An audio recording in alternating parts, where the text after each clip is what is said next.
بسم اللہ الرحمن الرحیم۔ السلام علیکم۔ رمضان المبارک کی بابرکت ساعتوں میں آپ کی سماعتوں سے ٹکرانے والی یہ آواز وقاص حسان ندیم کی ہے، اور میں قرآن عظیم الشان کے 24ویں پارے کا خلاصہ لے کر آپ کی بارگاہ میں حاضر ہوں۔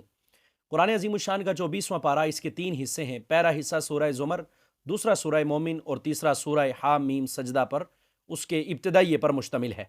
سورہ زمر کے بقیہ حصے میں بہت ساری باتوں کا ذکر کیا گیا ہے، جن میں اللہ کی ربوبیت کا بیان، آسمان اور زمین کا خالق صرف اللہ ہے وحدہ لا شریک، اور اللہ کی رحمت کی وسعت کا بیان کہ انسان کو کبھی اللہ کی رحمت سے وسعت، جو اللہ کی رحمت ہے اس کی جو مطلب اس کا جو ایریا ہے، اس کی جو وسعت ہے، اس سے مایوس نہیں ہونا چاہیے۔ پروردگار ضرور اپنے بندوں پہ رحم کرتا ہے۔ اور جہنمی اور جنتیوں کے جہنم اور جنت میں داخل ہونے کی کیفیات کا بیان کیا گیا ہے۔ دوسرا حصہ جو سورہ مومن میں کے حوالے سے ہے، اس میں بھی کئی باتیں ہیں، بہت ساری باتیں ہیں۔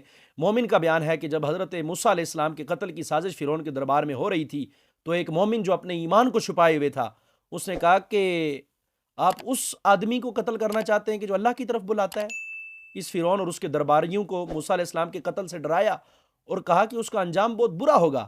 اور اس کے حوالے سے یہاں ذکر کیا گیا ہے فرعون کے کبر، غرور کو بیان کیا گیا ہے، اور اس نے اللہ رب العزت کو دیکھنے کی ناپاک جسارت کرتے ہوئے حامان کو ایک محل کی تعمیر کا جو ہے تو حکم دیا تھا۔ اسی طرح سے اللہ سے اعراض کرنے والوں کی سزا کا حکم ہے، جہنم میں انہیں داخل کیا جائے گا۔ اور پھر وہی انسان کی تخلیق کی بات کی گئی ہے۔ یہ مضامین ایسے ہیں کہ جو پہلے بھی قرآن کے اندر کسی نہ کسی حوالے سے ذکر ہو رہے ہیں۔ اسی طرح سورہ حامیم سجدہ کا جو حصہ یہاں ہے، اس میں بھی بہت ساری باتیں ہیں، جیسے آسمان اور زمین کی تخلیق ہے، اور کافروں کی شرارت کا ذکر ہے۔ اور وہ شرارت کیا تھی کہ جب نبی کریم صلی اللہ علیہ وآلہ وسلم قرآن عظیم الشان کی تلاوت فرمایا کرتے تھے، تو یہ جو کافر ہیں یہ شور مچاتے تھے تاکہ لوگ قرآن کی آواز کو، قرآن کی تلاوت کو، رسالت مآب صلی اللہ علیہ وسلم کی آواز کو نہ سن سکیں۔ اور اس کے بعد داعی، اللہ رب العزت کی طرف بلانے والے کے بارے میں بتایا گیا کہ جو داعی ہے، جو لوگوں کو اللہ کی طرف بلاتا ہے، اس کی بات سے بہتر بات کسی کی نہیں ہو سکتی۔